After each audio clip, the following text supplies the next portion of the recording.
Hello Mark, my name is Peter, and my student number is 55, and I'm a freshman. Now I'm going to read the speech Michelle L. Sullivan. Asking for help is a strength, not a weakness. We all have milestones in life that we remember so vividly. The first one for me was when I was entering kindergarten. My big brother was in school, and by golly, it was my time. And I went trotting down that hallway. I was so excited, I almost wet myself. And I go to the door, and there was a teacher with a warm welcome. And she took me into the classroom, show me my little cubbyhole. We all remember those little cubbyholes, don't we? And we put our stuff in there, and then she said, "Go over to the circle and play with the kids until class starts." So I went over there and plopped down like I owned the place, and I'm playing. And all of a sudden, the boy next to me, he was wearing a white shirt with blue shirts. I remembered it like it was yesterday.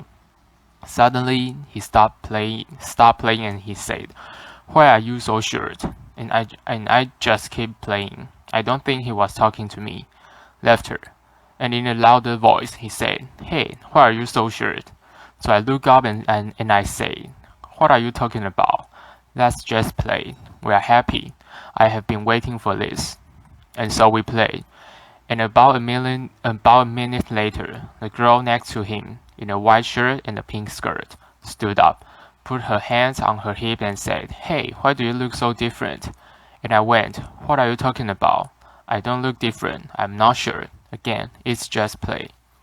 About this time, I looked all around the circle I was in, and all the kids had stopped playing and they were all looking at me.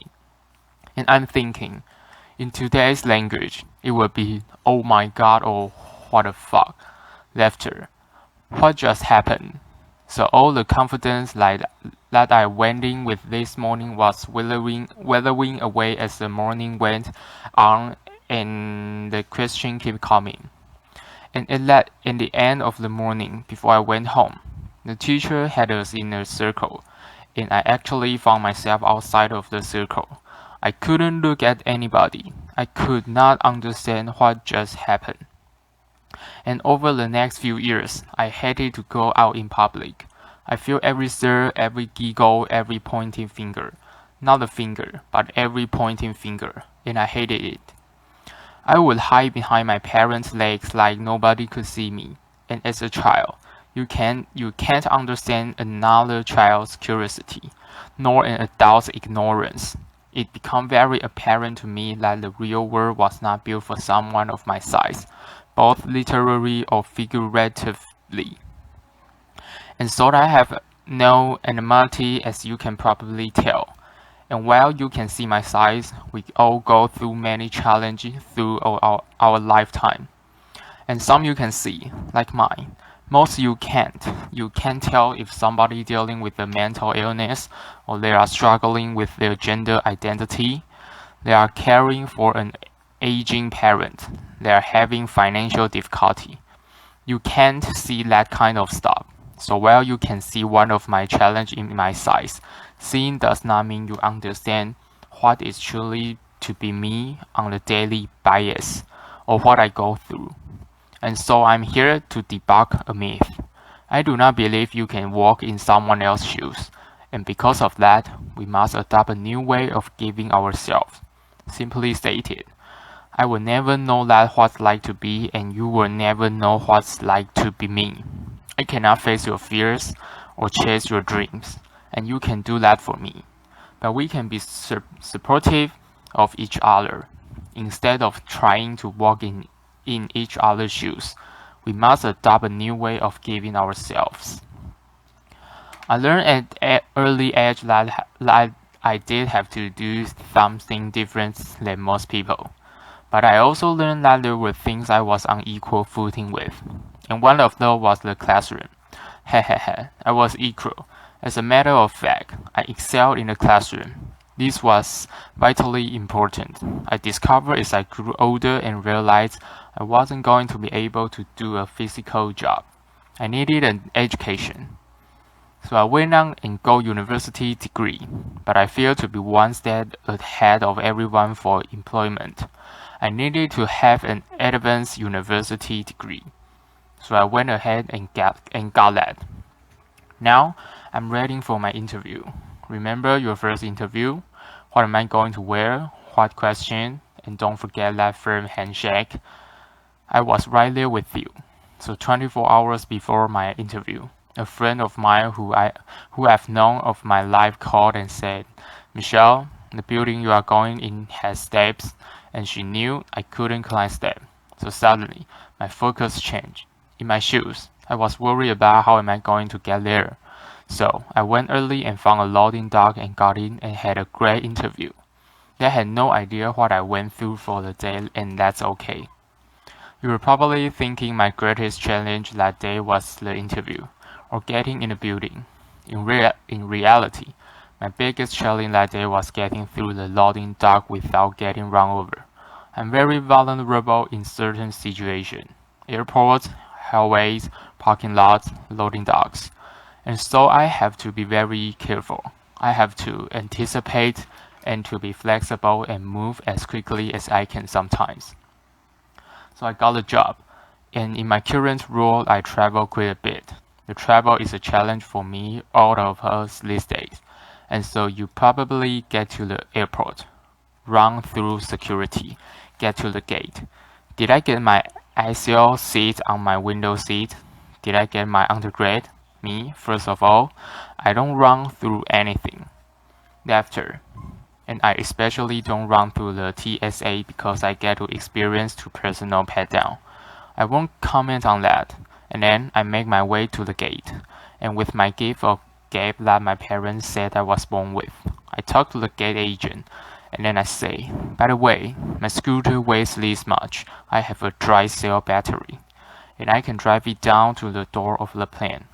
Also, the day before, I had called the city where I'm traveling to find out where I could rent a scooter in case mine gets broken on the way. So in my shoes, it's a little bit different. When I get onto the plane, I use my gift of gap to ask the lady to put my bag up, and they gradually do. I try not to eat or drink on the plane because I don't want to have to get up and walk on the plane, but nature has its own schedule, and not long ago, it knocked and I answered.